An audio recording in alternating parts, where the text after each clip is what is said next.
on va faire un topo qui s'intitule Les offensifs anti-trans et notre stratégie pour les combattre. C'est un topo qui fait suite déjà au topo à l'atelier qu'on a animé l'année dernière avec la participation de notre camarade états-unienne Enid Brain. Et donc on se retrouve un an plus tard de discuter du même sujet alors que ces offensifs continuent de s'intensifier, de prendre forme à l'échelle internationale. Donc notre objectif dans ce topo, il sera de discuter de notre stratégie pour combattre cette offensive réactionnaire, pour de façon générale défendre et conquérir de nouveaux droits trans et LGBT. Et l'objectif, ce serait aussi de revenir sur quelques débats historiques qui ont traversé le mouvement féministe et LGBT et qui sont réactualisés à l'heure actuelle de l'offensive anti-trans. Et on voudrait aussi couvrir des désaccords stratégiques que nous avons en tant que féministes marxistes avec des courants réformistes et libéraux sur ce sujet. Donc déjà, pour commencer et restituer très rapidement, parce que je pense beaucoup d'entre vous, vous suivez déjà, vous connaissez déjà en surface, etc. Mais du coup, de quelle offensive anti-trans parle-t-on? Donc déjà, il y a l'exemple très saillant des États-Unis où en fait cette année, le Parti républicain risque de revenir au pouvoir à l'échelle nationale en novembre. Et même s'il a, on peut caractériser qu'il a dilué son programme sur les droits reproductifs, il n'est pas aussi radical qu'il y a quelques années. Il ne vise pas l'interdiction totale de l'avortement à l'échelle fédérale parce qu'il a jugé que il faut faire plus fort. Il a dilué son programme sur les droits reproductifs parce qu'il a jugé que ce programme il était trop radical et qu'il lui a coûté la victoire des élections législatives de 2022. Sur les droits reproductifs, il y a un recul, mais sur les droits trans, par exemple, le Parti républicain, il vise l'interdiction des transitions à l'échelle fédérale en considérant probablement à raison que les questions trans sont moins coûteuses politiquement et sur ces questions-là, il peut se permettre d'aller jusqu'au bout. Et donc, même si le Parti républicain n'arrive pas au pouvoir en novembre, il va continuer, comme il l'a fait ces dernières années, des attaques dans les États sous son contrôle, donc dans les États avec la majorité législative républicaine, et aussi même à l'échelle fédérale, à travers la Cour suprême, qui est en majorité conservatrice, et dont la composition politique ne va pas changer prochainement parce que les juges sont nommés à vie. Ensuite, l'autre épicentre, on va dire, de l'offensive contre les personnes trans et LGBT, c'est actuellement la Russie, qui, vous connaissez, est engagée dans une guerre contre l'Ukraine et aussi des forces du bloc de l'OTAN depuis plus de 2 ans et qui a fait passer en pleine guerre la loi contre la soi-disant propagande LGBT et qui interdit basiquement toute expression publique des personnes LGBT. Et aujourd'hui même, il y a des prisonniers politiques LGBT qui subissent des procès qui risquent des peines de prison de 10 ans pour le simple fait d'être homosexuel, trans ou d'être assimilé en tant que tel. Les transitions médicales et administratives ont été interdites en Russie, encore une fois en pleine guerre en Ukraine. En pleine guerre en Ukraine, le gouvernement également continue de chercher à restreindre les droits reproductifs en limitant la contraception et en limitant aussi l'accès à l'avortement dans les cliniques privées, mais aussi dans le système de soins publics. On a aussi l'exemple du Royaume-Uni où, en fait, malgré le fait que la gauche institutionnelle, le gouvernement de Labour est arrivé au pouvoir sous l'égide de Keir Starmer, juste après son élection, le gouvernement a annoncé qu'il allait continuer les politiques transphobes de Tories et notamment l'interdiction des bloqueurs de puberté pour les mineurs. Et le système de santé britannique commence déjà à explorer des pistes pour les restrictions de transition pour les adultes, même si c'est encore très initial. En France, vous avez sans doute suivi, ce printemps, la droite et l'extrême droite ont fait une proposition de loi cherchant à interdire les transitions médicales et sociales aux mineurs. Et la proposition de loi des Républicains, elle voulait même pénaliser les médecins qui accompagnent les adolescents trans de 2 ans de prison. Donc, en France aussi et à l'échelle internationale plus généralement, des ONG, des associations rapportent une véritable flambée d'actes homophobes, transphobes sur fond des campagnes réactionnaires menées dans les médias. Et vous avez vu aussi autour de la séquence des Européennes, des législatives, il y a eu des attaques particulièrement brutales, des meurtres des personnes trans, etc. Et je pense que le dernier élément qui me semble vraiment significatif, c'est que pendant cet été, on a assisté aussi voilà, à la cérémonie des Jeux Olympiques, aux Jeux Olympiques. Et en fait, que ce soit à la cérémonie d'ouverture ou même aussi à travers la polémique autour de la participation de l'athlète algérienne Iman Khelif, on a vu que l'extrême droite internationale s'est saisie des Jeux Olympiques pour dérouler une campagne vraiment mondiale pratiquement contre les personnes LGBT, avec la participation des chefs d'État actuels, des ex-chefs d'État, des grandes figures de l'extrême droite internationale, comme Trump, comme Erdogan, comme Marion Maréchal, comme Javier Milei, comme aussi le milliardaire Elon Musk, comme aussi des courants chrétiens radicaux, etc. etc. Donc, je pense que c'est vraiment important de saisir qu'aujourd'hui, les personnes trans, les personnes LGBT sont en train de devenir l'une des principales cibles de l'extrême droite à l'échelle internationale, voilà, à l'instar aussi des personnes racisées, des personnes musulmanes. Donc, la question qui se pose, c'est en fait pourquoi maintenant? Pourquoi la question trans devient aussi centrale dans le discours de l'extrême droite à l'heure actuelle? Et évidemment, l'oppression des personnes trans, ce n'est pas quelque chose de nouveau, ce n'est pas un fait nouveau. C'est la fait des décennies que les personnes qui entament une transition de genre se trouvent condamnées aux marges de la société, au chômage, à la prostitution, sont exposées aux violences, aux meurtres, voilà, aux maladies sexuellement transmissibles, etc. Mais je pense que jamais, en fait, la discussion de la minorité trans n'a eu autant de place dans le débat public qu'aujourd'hui, autant de place dans le débat public à l'échelle internationale. Et en fait, jamais aussi autant d'États ne posaient la question d'organiser une véritable persécution politique et judiciaire de la minorité trans. Le fait que la question trans est propulsée au centre de la scène politique est pour nous un symptôme de la crise de plus en plus profonde et violente du système capitaliste qui mène du coup au renforcement de l'extrême droite et aussi à la recherche de boucs émissaires, donc les musulmans, les immigrés, les trans. Et donc la question trans jouant sur le terrain du genre la même fonction que par exemple, je sais pas, la question juive ou entre guillemets le problème musulman sur le terrain ethno-racial. Les personnes trans et LGBTI sont accusées de transgresser la division naturelle de la société en hommes et en femmes, de porter menace à la famille traditionnelle et d'une certaine manière à l'avenir même de la civilisation occidentale humaine, car elles choisissent l'homosexualité et la transition qui est associée à la stérilité au lieu de l'hétérosexualité et de la reproduction.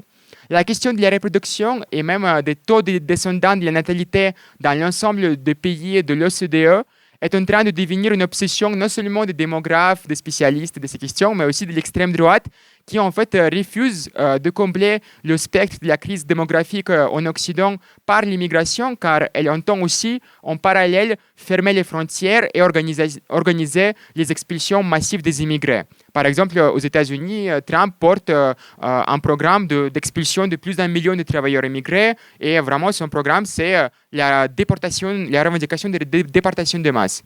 Et donc l'agenda de l'extrême droite comporte aujourd'hui de plus en plus des politiques natalistes pour inciter les familles à concevoir davantage d'enfants, mais donc aussi des attaques contre le droit à disposer de son corps, interdire l'avortement et de l'autre côté, bannir les transitions. Les personnes trans et LGBT sont également désignées en menace pour les enfants qu'ils sont accusés de pervertir, de corrompre, en leur montrant le modèle, l'exemple de la dangereuse non-conformité du genre. Dans le discours réactionnaire, la transidentité serait un phénomène contagieux. On ferait face à une véritable épidémie transgenre. Les enfants seraient infectés par un virus woke. Pour endiguer cette menace pour les enfants, tous les moyens sont bons. En Russie, donc, il s'agit, comme je disais, de peines de prison pour la propagande LGBT. Et cette idée, en Occident, reprise par un milliardaire comme Elon Musk, qui dit explicitement que les propagandistes de transition, à comprendre les trans eux-mêmes, les travailleurs de santé, les parents des personnes trans qui les accompagnent dans la transition, doivent tous être incarcérés.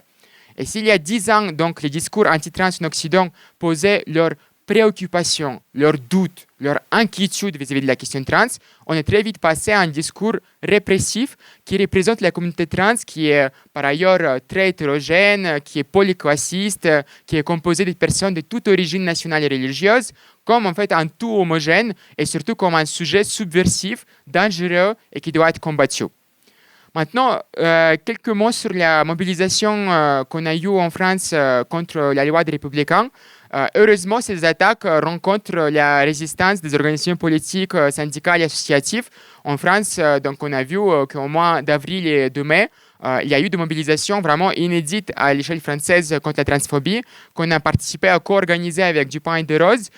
Donc, il y a eu des dates de mobilisation le 5 mai, le 25 mai, et ensuite aussi des mobilisations en juillet, suite au meurtre de 2 femmes trans la même semaine.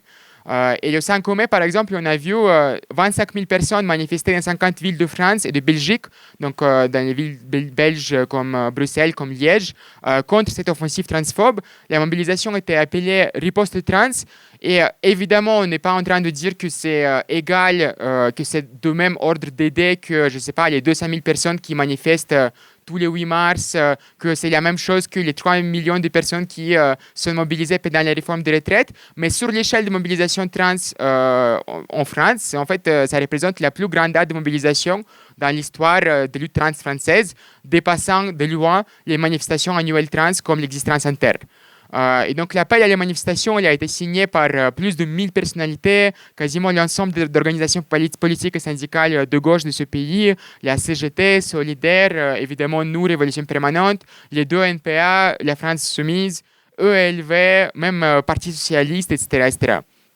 Et dans cette mobilisation qui, du coup, a eu lieu pendant plusieurs mois, se sont exprimées centralement deux stratégies différentes pour combattre l'offensive anti-trans. Donc, avec Dupont et de Rose, on intervenait dans cette mobilisation en insistant sur le fait de ne faire aucune confiance au gouvernement de Macron et de ne pas penser une seconde que l'attaque de la droite, des républicains, mais aussi de l'extrême droite du RN, allait être battue en brèche sur le terrain institutionnel et parlementaire. Nous, on mettait dans notre intervention de cette mobilisation beaucoup d'importance, beaucoup de poids sur la nécessité d'organiser une lutte dans la rue, la nécessité d'interpeller des organisations syndicales à organiser la lutte la plus large, y compris dans le monde du travail, pour faire tomber le projet de loi par le rapport de force créé par la mobilisation. Donc, nous avons participé à organiser, nous avons participé sans les organiser aux assemblées générales de la mobilisation dans plusieurs villes. C'était le cas à Paris, à Marseille, à Toulouse, à Lille. Et dans la région parisienne, nous avons cherché même à organiser un groupe de travailleurs de l'éducation mobilisés contre la loi.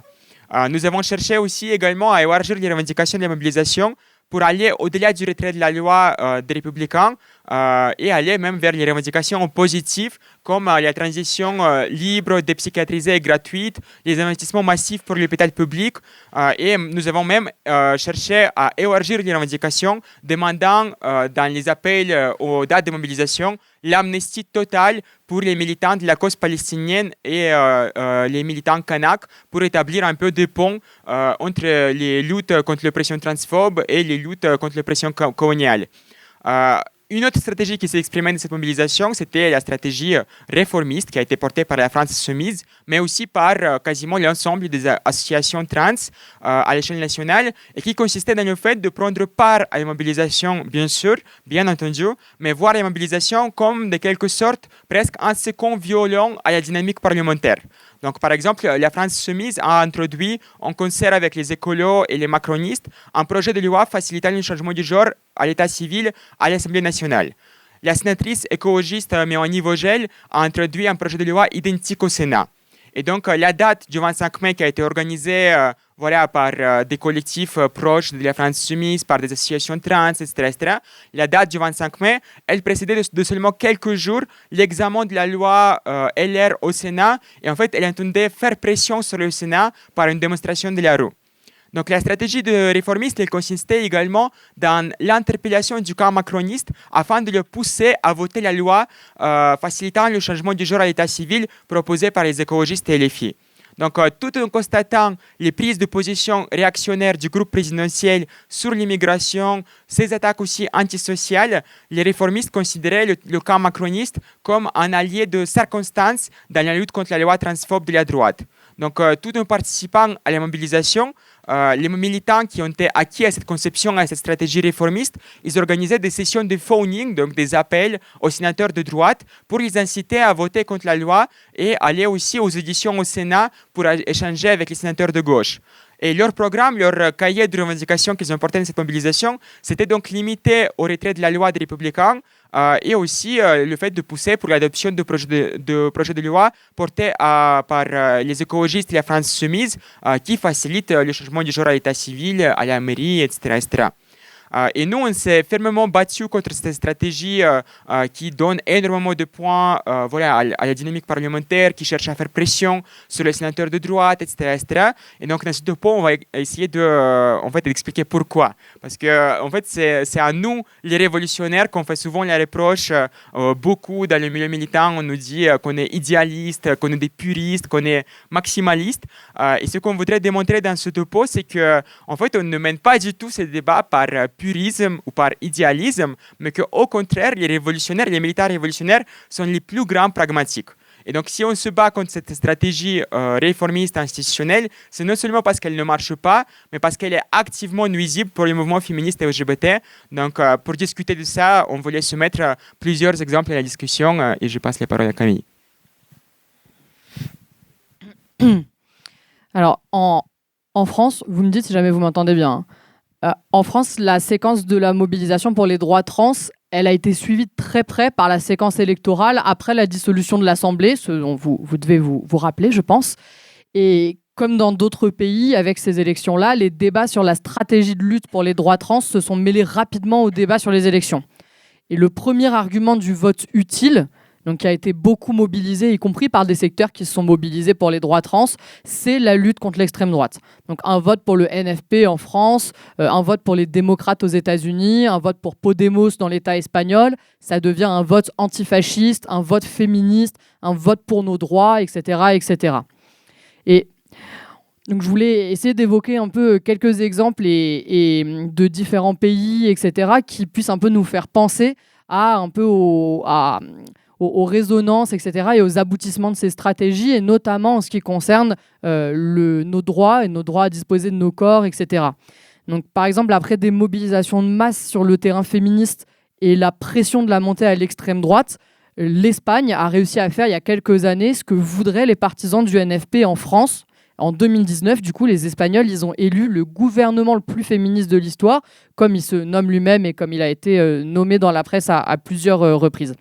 Donc le PSOE, le PSOE, j'espère que je n'offense aucun hispanophone dans la salle, qui est l'équivalent du PS français, grâce à une alliance avec Podemos, qui est l'équivalent de la FI en France. Ils ont obtenu une majorité de gauche au Congrès espagnol et du coup la présidence du pays. Et les lois qu'ils ont passées, ça fait figure de référence pour donner une idée pour tout le programme féministe de la France insoumise. Donc par exemple, on y trouve quelque chose que vous avez sans doute déjà entendu, le 1% du PIB dédié à la lutte contre les violences sexistes et sexuelles. Donc en matière de lutte contre l'extrême droite, et notamment en ce qui concerne les droits des personnes trans et le droit à disposer de son corps, qu'est-ce qui s'est passé dans l'État espagnol après tout ça ? Donc, dans l'État espagnol, Vox, qui est du coup le parti d'extrême droite espagnol, a commencé à monter alors que le mouvement féministe était déjà à son apogée. Mais ce que Vox a rencontré, ça n'a pas été un mouvement féministe qui l'a challengé dans la rue, mais un mouvement féministe dont le centre de gravité avait déjà évolué entièrement vers l'élection d'un gouvernement de gauche. Donc déjà au sein même de ces progressistes-là, entre guillemets, donc du gouvernement de gauche espagnol, il y a notamment un secteur ouvertement transphobe, soutenu par le PSOE, donc le PS espagnol, qui dirige le ministère de l'égalité et qui a torpillé puis retardé la loi trans, donc une loi autour des droits des personnes trans qui a été passée il y a je pense, 1 an et demi, me semble-t-il, en Espagne. Alors que la rhétorique transphobe, c'est l'un des points clés, comme a dit Sacha, du discours de l'extrême droite. Ce gouvernement-là progressiste, le gouvernement le plus féministe de l'histoire, il n'a pas non plus touché aux millions d'euros de financement que reçoit l'Église catholique de la part de l'État espagnol, alors que ce sont des secteurs clés des idéologies réactionnaires, notamment antiféministes et anti-LGBT. Mais surtout, toutes les politiques de répression et de régression sociale qui sont passées en Espagne comme en France et ailleurs après le Covid, elles ont été menées par ce gouvernement-là, le gouvernement le plus féministe de l'histoire. Et si à chaque attaque sur les droits des chômeurs, sur le droit du travail, sur l'immigration, etc., sur le passage de la retraite à 67 ans qu'ils ont eu eux du coup dans l'État espagnol, le gouvernement utilise un coup de com' féministe, un coup de com' pro-LGBT, écolo, etc. pour se redorer le blason, mais les conséquences, elles sont terribles pour créer et alimenter une division entre les intérêts des travailleurs et les politiques progressistes. Et c'est cette division-là, dans l'État espagnol, qui a fait de lit de l'extrême droite et qui a créé un terrain favorable pour les idées réactionnaires, avec la force qu'on connaît aujourd'hui de Vox et des idées réactionnaires dans l'État espagnol. Et dans ces contextes-là, qui sont polarisés, comme c'est le cas dans l'État espagnol, mais aussi dans énormément de pays du monde, on peut se poser la question de quelles armes dispose le mouvement féministe et le mouvement LGBT pour lutter contre ces idées réactionnaires.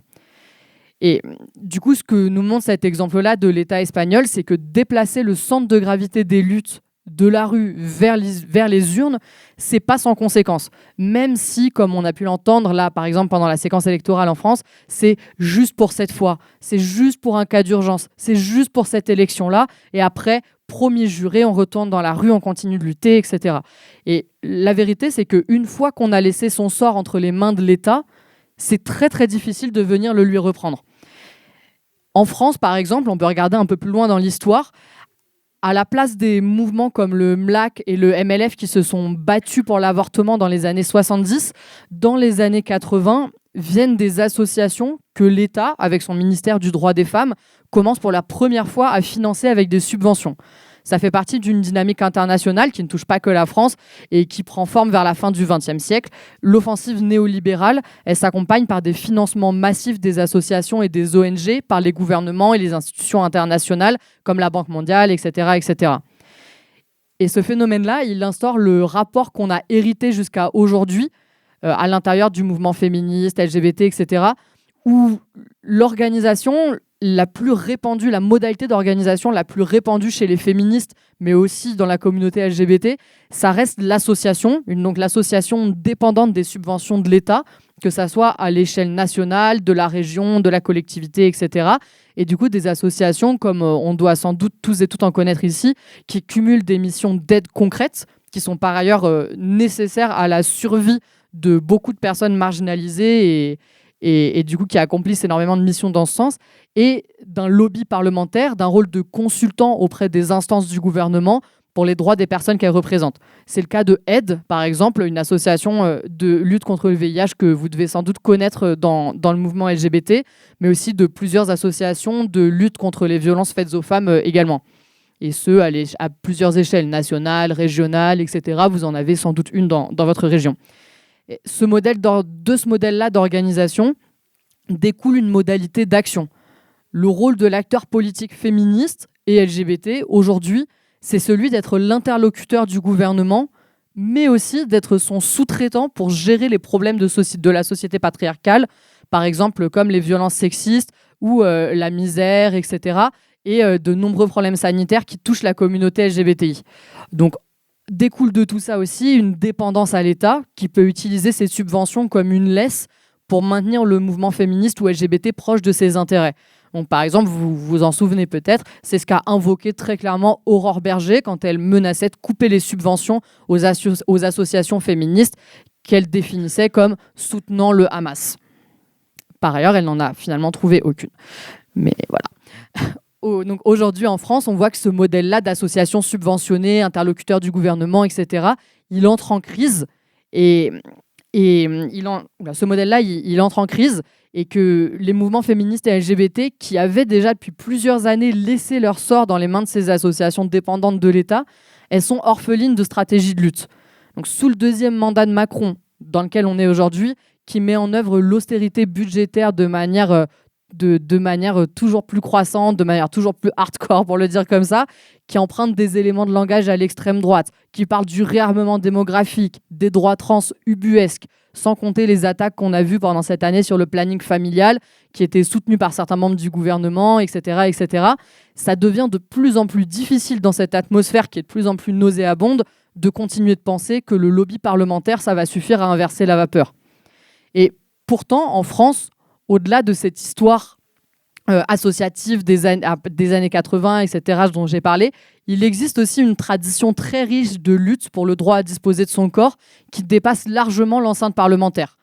Donc, la militante féministe et qui est aussi sociologue Josette Tratt, elle a fait partie de cette génération précédente du féminisme des années 70 et elle décrivait le mouvement de l'époque forgées dans le feu de la lutte des classes de la fin des années 60, comme radicales, anti-autoritaires et anti-parlementaires. Donc, alors que l'avortement est interdit à l'époque, on voit dans ce moment-là une nouvelle dynamique militante autour du planning familial qui existait déjà du coup depuis 1956, la création du mouvement de libération des femmes, du MLF dont j'ai parlé tout à l'heure. On a également le regroupement de plusieurs organisations politiques et syndicales dans un front unique pour la défense du droit à l'avortement et de la contraception, le MLAC. Donc pour donner une idée, qu'il y a plus de 169 comités locaux en 1974, etc., etc. Et c'est cette mobilisation large et dynamique qui a mélangé des actions coup de poing marquantes, des assemblées générales, des manifestations dans la rue, etc., qui a créé un rapport de force pour permettre la loi Veil en 1974, qui a été adoptée pourtant sous la majorité de la droite, pour donner une idée du rapport de force. C'est probablement la victoire la plus significative du mouvement féministe en France, et c'est en partie de cette histoire de lutte, très loin d'un mouvement féministe et LGBT qui se tient sage sous l'égide des subventions, que le mouvement féministe et LGBT est orphelin aujourd'hui. Un autre élément qu'on peut aussi constater, un autre aspect, c'est que aussi en voulant se servir des outils de l'État pour gagner des droits, en réalité, c'est l'inverse qui se produit. Ce sont les partis bourgeois qui se servent des mouvements sociaux à moindre coût.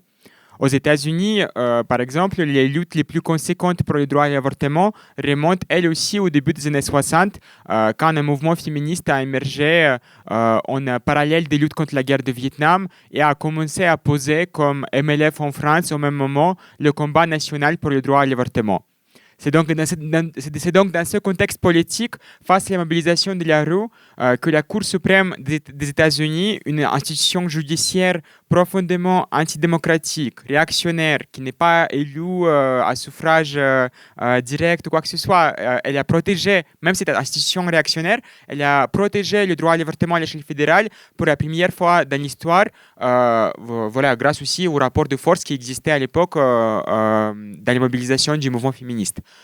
Et donc, on peut comparer cette dynamique aussi à celle qui a suivi l'élection de Donald Trump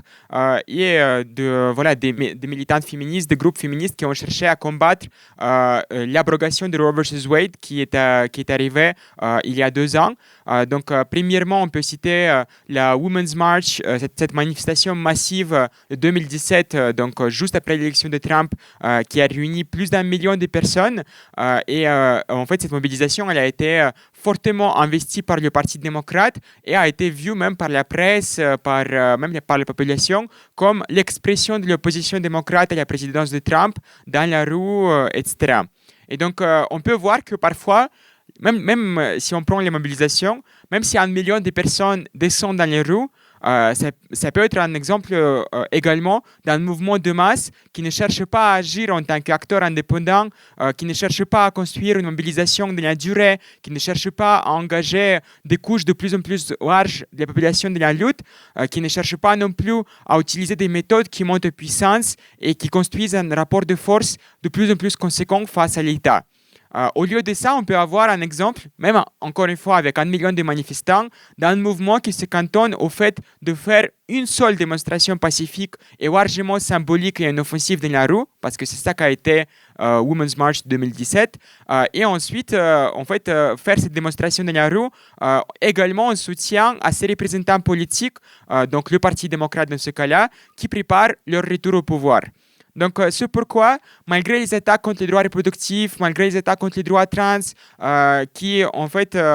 étaient très radicales déjà sous la présidence de Trump de 2016 au 2020, en réalité, les luttes les plus radicales du mandat de Trump n'ont pas été les luttes féministes. Les luttes les plus radicales ont été les mobilisations de Black Lives Matter, qui étaient mises en mouvement par le meurtre de George Floyd et qui sont allées en fait en réalité quelque part beaucoup plus loin, dans certaines villes un caractère de manifestations sauvages, dans certaines villes l'État a dû appeler la garde nationale pour les réprimer. Il y a eu le fameux commissariat de Minneapolis où s'est produit le meurtre de George Floyd qui a été incendié par les manifestants. Donc c'était quelque chose qui a même lancé une vague de mobilisation à l'échelle internationale et dont on a vu l'impact aussi nous en France avec des mobilisations au même moment du comité pour Adama. C'était ça l'élément le plus saillant, combatif du mandat Trump et non pas les luttes féministes. Mais aussi, même ce mouvement radical Black Lives Matter qui réclamait même dans certaines villes, certaines composantes du mouvement réclamaient même l'abolition de la police, le désarmement de la police, les investissements massifs pour les services sociaux, etc. Lui aussi, ce mouvement-là, aux États-Unis, il a été coopté et canalisé dans l'élection du Parti démocrate en 2020. Donc en fait, cette subordination au Parti démocrate, elle s'illustre aussi également par le fait que 4 ans après la première Women's March de 2017, avec, comme on a dit, 1 million de manifestants, en 2021, sous la présidence de Biden,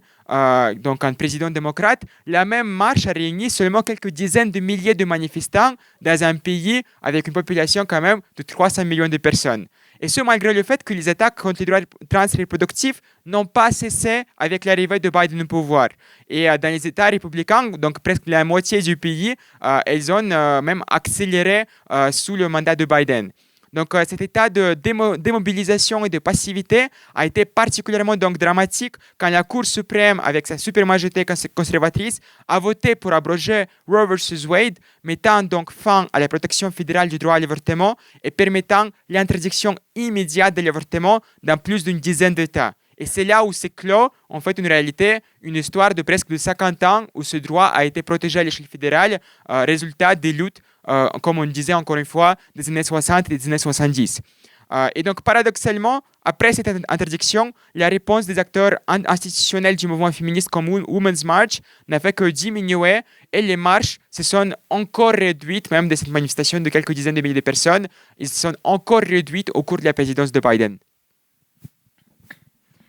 Et du coup, de cette discussion-là qu'on a abordée avec Sacha autour de plusieurs exemples d'échecs de partis du mouvement féministe et LGBT qui ont choisi la stratégie de lutte par en haut, on peut, je pense, tirer 3 points de débat qui alimentent la discussion aujourd'hui pour la lutte pour les droits trans. Donc, en premier lieu, on peut se poser une question qui, je pense, vous avez déjà entendue et qui est un point de discussion un peu sempiternel, en particulier dans le mouvement LGBT, qui est qu'on pourrait dire comme est-ce que des politiciens qui nous ressemblent ou des politiciens qui nous incluent garantissent nos droits ? Et c'est une vieille rengaine sur laquelle s'appuient encore beaucoup de débats au sein des luttes LGBT. Par exemple, c'est en partie notamment ce sur quoi a misé Lucie Castet, qui, en plus d'avoir pris encore une nouvelle dérouillée hier soir, a essayé cet été un peu d'exister politiquement avec un coming out lesbien en plein milieu des vacances d'été, alors qu'elle était totalement invisibilisée politiquement par les Jeux Olympiques et par les manœuvres antidémocratiques de Macron qui continuent. Et c'est avec la même logique, par exemple, que Macron a fait une partie de sa campagne de réélection sur les droits LGBTI pour son 2e mandat, en faisant passer la loi sur la PMA, la loi contre les thérapies de conversion à la fin de son 1er mandat, pour rallier à lui une partie d'un électorat jeune qui était déjà à ce moment-là de plus en plus dégoûté de la politique institutionnelle. On peut se rappeler aussi au moment de la réforme contre les retraites, les plusieurs coming out les uns à la suite des autres de différents ministres macronistes. Quelques petits coups de com' comme ça, quoi. On peut aussi penser plus internationalement au rôle que joue Alexandria Ocasio-Cortez et l'aile gauche des démocrates autour du Squad, un peu l'équipe de quelques parlementaires progressistes, etc., du coup de l'aile gauche des démocrates et de Bernie Sanders aux États-Unis. Aujourd'hui, cette stratégie d'inclusion, elle a pour but principal, et on l'a vu par exemple peut-être pour celles et ceux qui ont regardé la conférence nationale des démocrates aux États-Unis. Je pense que le but était on ne peut plus clair d'avoir comme ça une énorme conférence nationale qui avait l'air, je ne sais pas, d'un concert de Taylor Swift au Stade de France, etc. Avec tous les symboles, en tout cas avec une volonté d'afficher comme ça tous les symboles qui font vibrer la jeunesse, etc. Que cette stratégie d'inclusion-là, elle a pour but principal de pacifier une jeune génération qui arrivent sur le marché du travail et dans la vie politique avec une sensibilité pour l'antiracisme, pour les idées féministes, qui se définissent de plus en plus comme queer, comme LGBT, etc. Le souci, c'est que cette partie de la bourgeoisie qui veut acheter et séduire cette nouvelle génération, et lui vendre dans un nouvel emballage les vieilles idées du succès capitaliste, elle a de moins en moins à donner en gage de bonne foi dans une époque de crise multiple et de polarisation croissante avec l'extrême droite. Si plusieurs associations LGBT et notamment plusieurs associations trans, par exemple, ont apporté leur soutien ouvert à Kamala Harris, là, du coup, dans la course présidentielle qui va s'ouvrir aux États-Unis, les démocrates dans leur ensemble, ils semblent être assez frileux de paraître trop woke et du coup de s'engager dans un programme conséquent pour les droits trans et du coup de prendre le risque de s'aliéner un électorat plus centriste. Et si jamais ces politiciens-là, ils ont de moins en moins à donner, il ne leur reste du coup que la pression du moindre mal sur laquelle s'appuyer. Et c'est comme ça qu'on obtient par exemple la scène de confrontation que vous avez peut-être vue entre Kamala Harris et des jeunes militantes pro-Palestine qui étaient venues porter un message du coup de soutien au peuple palestinien et à toutes les personnes qui subissent le génocide à Gaza à son meeting. Et elle leur a répondu dans une confrontation: alors vous voulez que Trump gagne? C'est pour ça que vous me dites ça? Et une des principales critiques sur la gauche à ces politiques d'inclusion capitaliste, elles se font sur les exclus de ces politiques-là. Donc l'inclusion, cette inclusion-là, elle a un prix. Et pour le maintenir, il faut que certaines catégories les plus marginalisées de la population, elles en soient exclues. Et les personnes trans, elles font souvent partie de ceux qui sont laissés sur le bord de la route de ces politiques d'inclusion capitaliste. Donc si jamais cette critique, elle est vraie, elle ne permet pas entièrement d'apporter une réponse aux problèmes, aux multiples problèmes que posent ces politiques-là. Du coup, pour aller dans la suite du raisonnement, on entend souvent ensuite, si une fois qu'on a dépassé le stade de la discussion, de se demander est-ce que ces politiciens qui nous ressemblent ou nous incluent peuvent nous aider à conquérir et à garder nos droits. On entend souvent dans la suite de la réflexion que si jamais ça n'est pas totalement satisfaisant, cette stratégie-là, il serait possible, voire même souhaitable, de conjuguer la rue et les urnes, les luttes et l'Assemblée, etc. Voire même pour des forces politiques comme la France Insoumise, qui disent que ces deux acteurs seraient unis par un lien de complémentarité. Et que pour faire passer des lois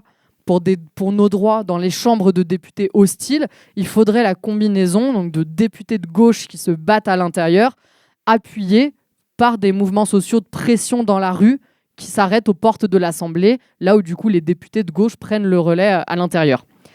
Donc cette logique-là, elle subordonne les aspirations de ces mouvements, les possibilités de radicalité, d'auto-organisation, etc., à ce qui est possible en ce moment au sein des institutions de l'État. Au-delà des droits démocratiques, on peut se rappeler par exemple de la France Insoumise qui appelait à rallier les manifestations pour les retraites en soutien à ces saisies du Conseil constitutionnel sur la réforme, avec l'aboutissement qu'on a pu voir qui était donc un échec. Donc la complémentarité de la rue et de l'Assemblée, elle est rompue souvent dès que les aspirations de la rue, elles dépassent celles de l'Assemblée. Et ceux qui siègent sont souvent très rapides à ce moment-là à condamner les excès de la rue, donc qu'il s'agisse d'excès programmatique avec des revendications jugées inatteignables, trop radicales, etc., en condamnant les slogans, les modalités d'action, les violences, les casseurs, etc.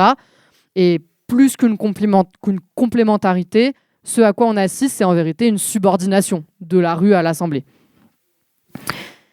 Mais du coup, et ça, encore une fois, c'est quelque chose qu'on a beaucoup entendu dans la séquence électorale et qui est aussi quelque chose qui était sous-jacent et même parfois explicite dans les débats, dans la séquence qu'on a connue de lutte contre la loi transphobe des Républicains en France. Est-ce qu'il n'est pas possible de faire ça exceptionnellement? De le faire une seule fois, dans un moment d'urgence absolue, par exemple, face à l'extrême droite qui menace les conditions de vie les plus élémentaires des personnes marginalisées et notamment des personnes trans. Et ce que nous ont montré les exemples qu'on a évoqués plus haut, c'est qu'une fois que cette subordination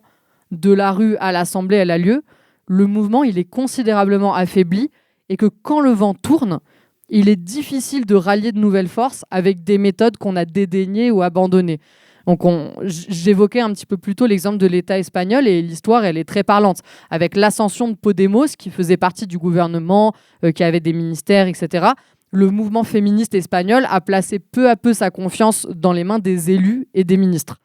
Mais le soulagement post-élection, donc après cette élection du fameux gouvernement le plus féministe de l'histoire, il a été de très courte durée puisque la pandémie de Covid-19 a débuté juste après. Et dans l'État espagnol comme ailleurs, la pandémie, sa crise économique et leur gestion, elles ont été particulièrement criminelles pour les femmes. La majorité de personnes qui ont perdu leur emploi pendant ces périodes sont des femmes, puisqu'elles occupent les postes les plus précaires. Donc les confinements ont mis sous cloche les mouvements sociaux, mais au sortir des périodes de confinement, et alors qu'on entend qu'un gouvernement de gauche, ça favoriserait soi-disant les luttes sociales, le gouvernement espagnol a interdit les manifestations féministes, notamment celle du 8 mars, alors qu'il avait autorisé la semaine passée les manifestations d'extrême droite et d'autres conspirationnistes, etc., etc. Et donc le même mouvement féministe qui avait imposé la grève les années précédentes était désarmé face à l'interdiction de manifester du gouvernement le plus féministe de l'histoire pour qui elles s'étaient mobilisées et en qui elles avaient placé leur confiance. Et les manifestations, elles ont été non seulement interdites, mais très durement réprimées. Nous l'avons vu au cours de ce topo, dans la tradition politique réformiste, l'État est considéré comme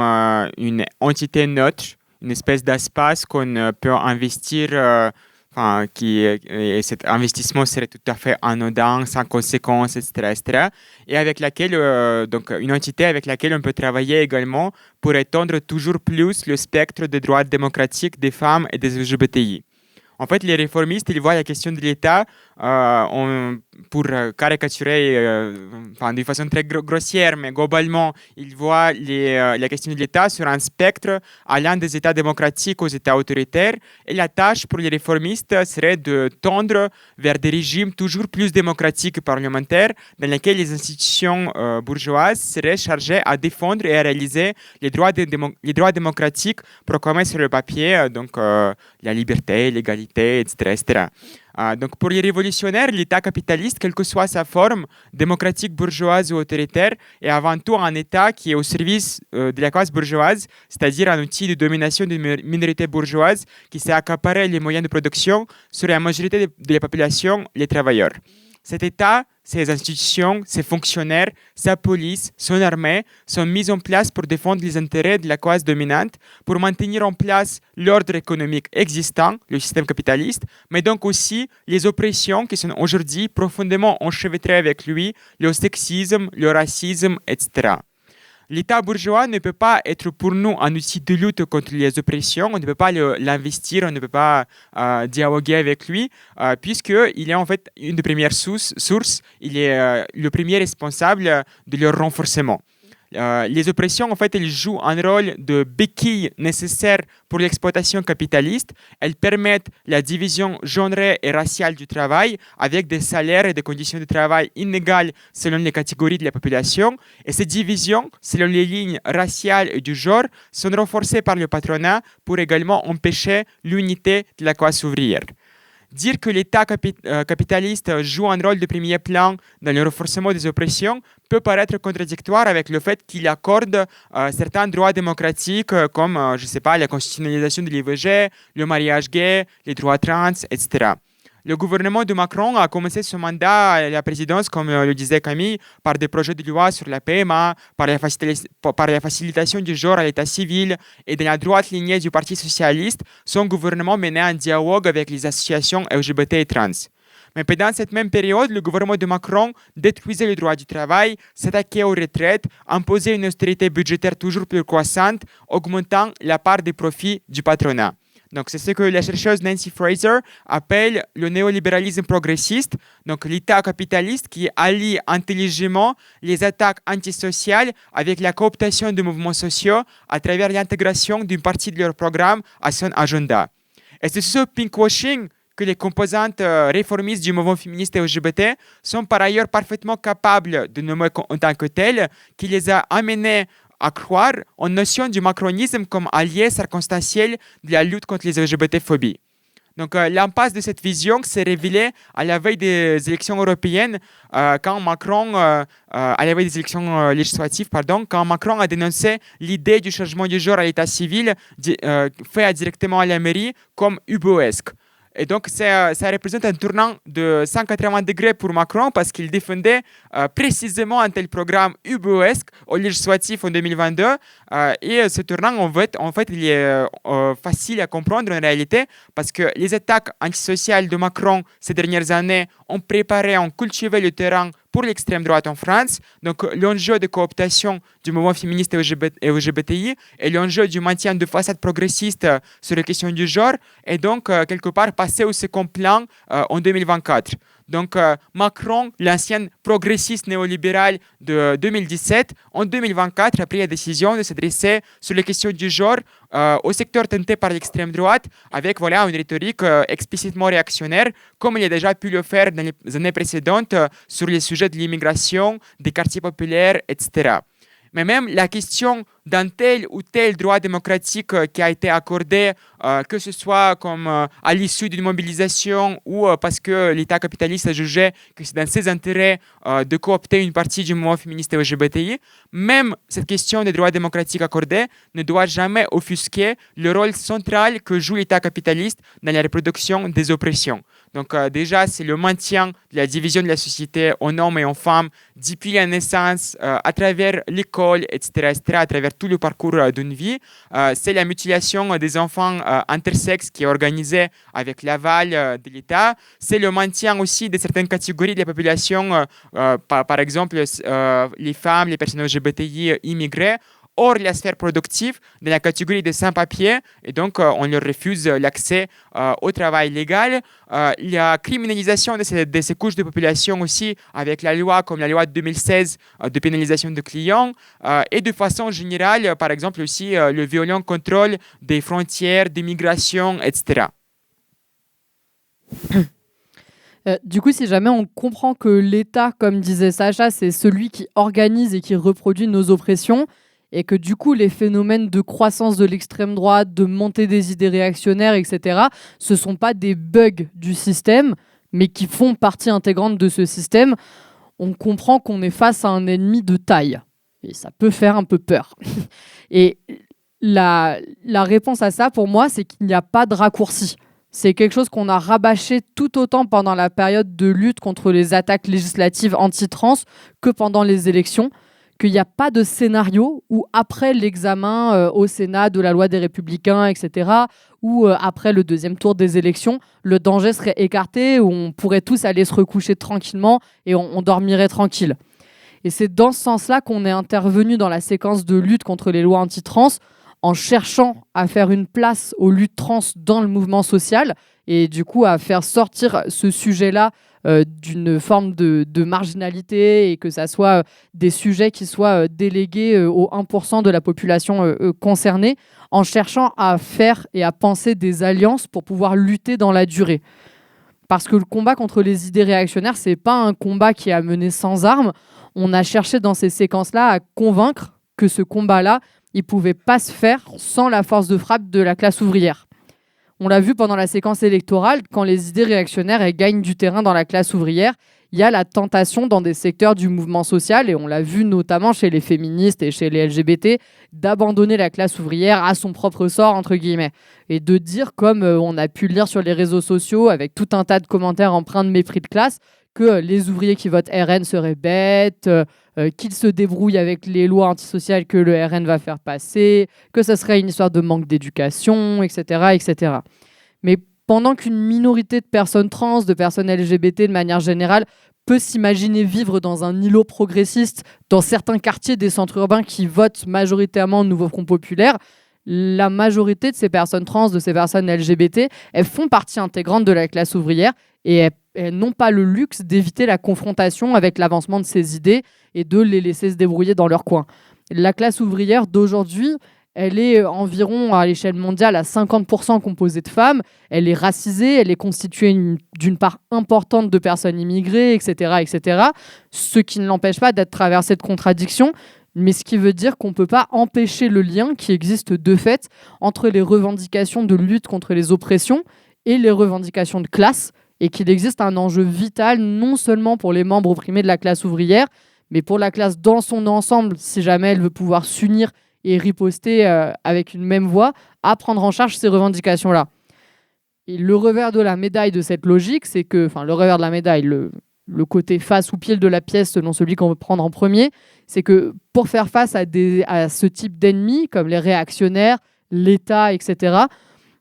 l'ensemble du mouvement féministe, du mouvement LGBT et toutes celles et ceux qui se battent pour le droit à disposer de son corps, elles ont besoin de la force de frappe de la classe ouvrière. Et que quand on parle de capacité hégémonique, de centralité de la classe ouvrière, qui sont sans doute des termes que vous avez peut-être entendus à plusieurs reprises dans les topos qui ont eu lieu pendant cette université d'été, on ne parle pas d'une échelle morale de souffrance sous le système capitaliste où les ouvriers et les ouvrières seraient les plus grands martyrs. On ne parle pas non plus d'une priorité temporelle en termes de revendication d'urgence pour faire face à toute la souffrance que génère le capitalisme, etc., etc. On parle de la position stratégique de la classe ouvrière dans l'économie capitaliste et de sa capacité, par cette position-là et par ses outils comme la grève, etc., à générer une force supérieure à celle de simplement la somme des individus qui la composent. Et on voit cette force aussi dans le fait, par exemple, que l'extrême droite, elle n'est jamais aussi faible que quand le mouvement ouvrier est fort. Et on peut se rappeler, par exemple, du Rassemblement national pendant la réforme des retraites. Bon, moi, je me souviens de manière anecdotique, par exemple, de notre camarade Elsa, qui avait mis à l'amende, du coup, un député, je ne sais plus s'il était député, en tout cas, un élu RN sur des plateaux télé. Mais au-delà de cet exemple d'Elsa, je me rappelle que le RN était entièrement invisibilisé sur les plateaux pendant la séquence de lutte contre la réforme des retraites.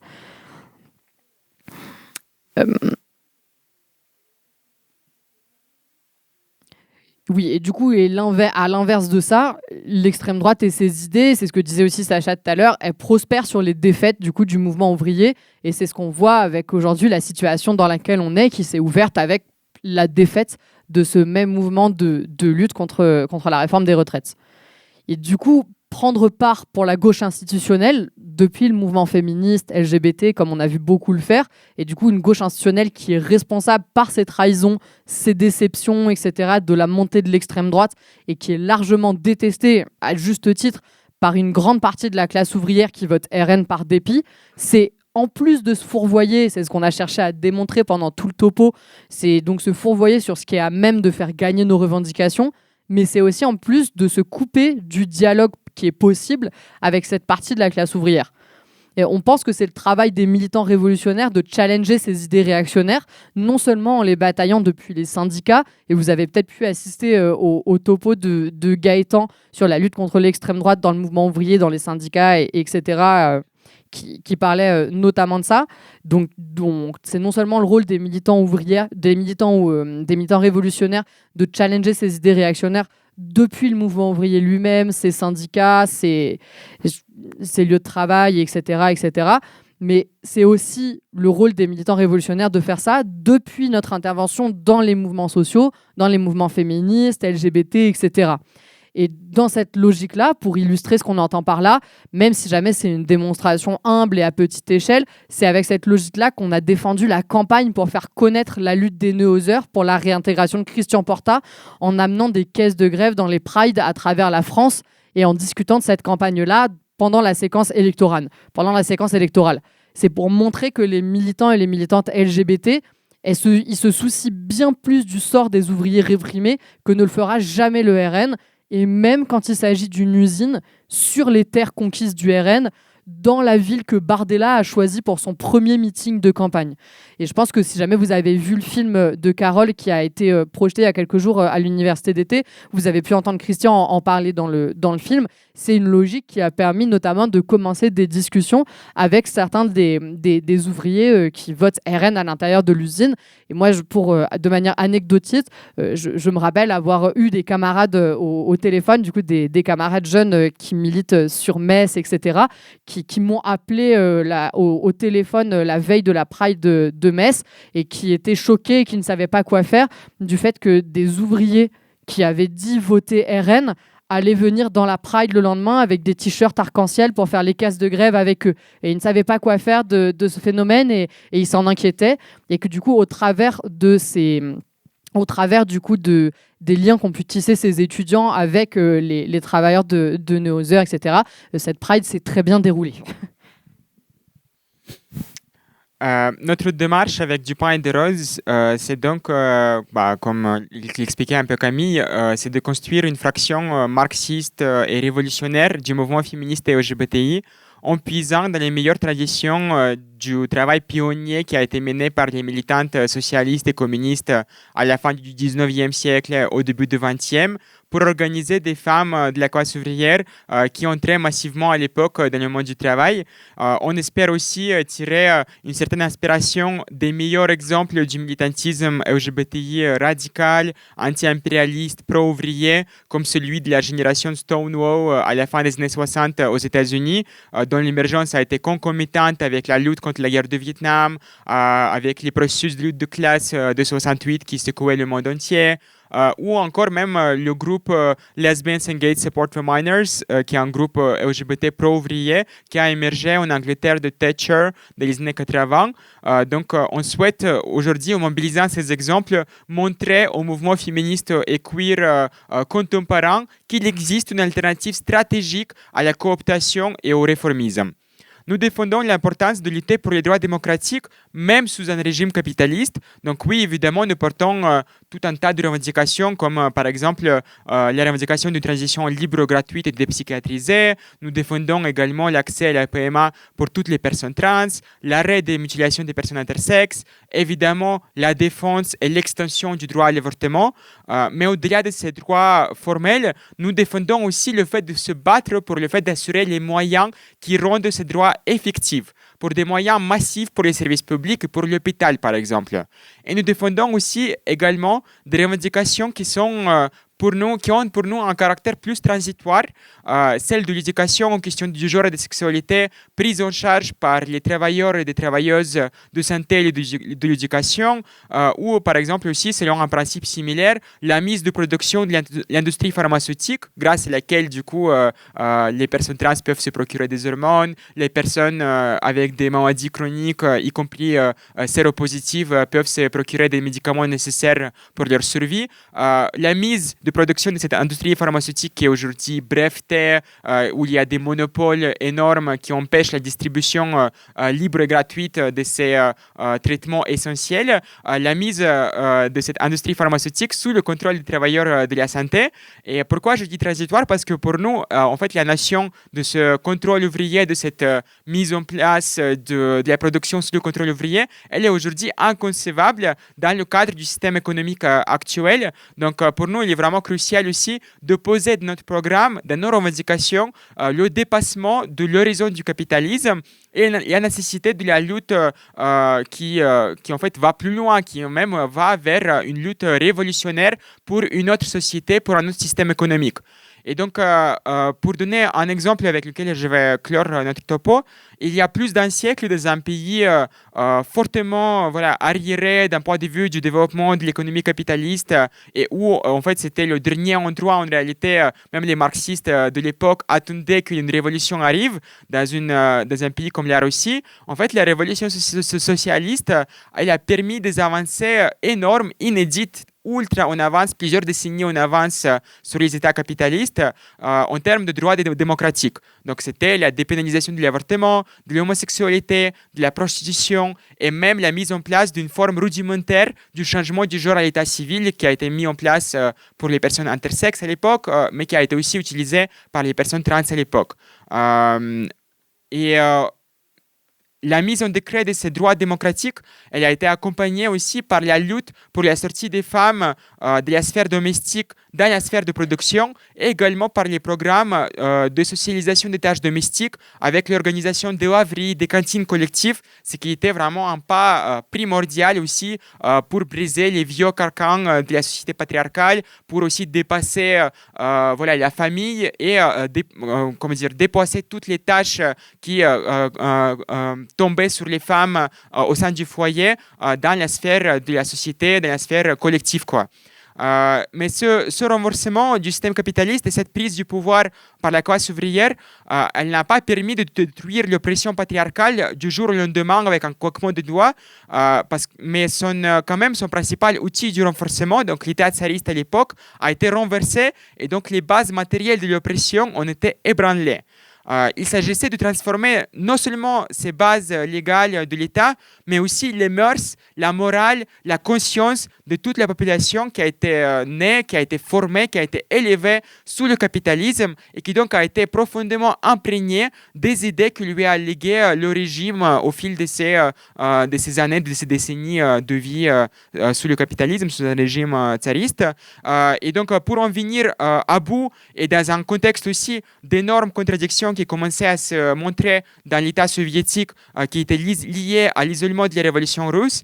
des militants révolutionnaires, des dirigeants révolutionnaires comme Trotsky, ils préconisaient déjà dans les années 20 la nécessité de la mobilisation active et massive des femmes travailleuses dans une lutte politique acharnée contre tous les vestiges patriarcaux qui traversaient encore la société soviétique. Donc, de la même façon, aujourd'hui, nous ne disons pas, nous ne prétendons pas d'une façon simpliste, caricaturale, que la révolution socialiste mettrait automatiquement et immédiatement fin à l'oppression sexiste et à ces sous-produits comme l'homophobie, la transphobie, mais elle est aujourd'hui un prérequis indispensable. Donc, le lendemain de la prise du pouvoir par la classe ouvrière, je ne sais pas si on va, nous, dans cette salle, on va voir ce jour. Moi, je vais lutter en tout cas, et on va lutter pour que ça arrive. Mais le lendemain de la prise du pouvoir par la classe ouvrière, on va pouvoir se dire la lutte contre les oppressions, en réalité, ne fait que commencer. Mais aujourd'hui, à partir d'aujourd'hui, elle pourra enfin être conséquente.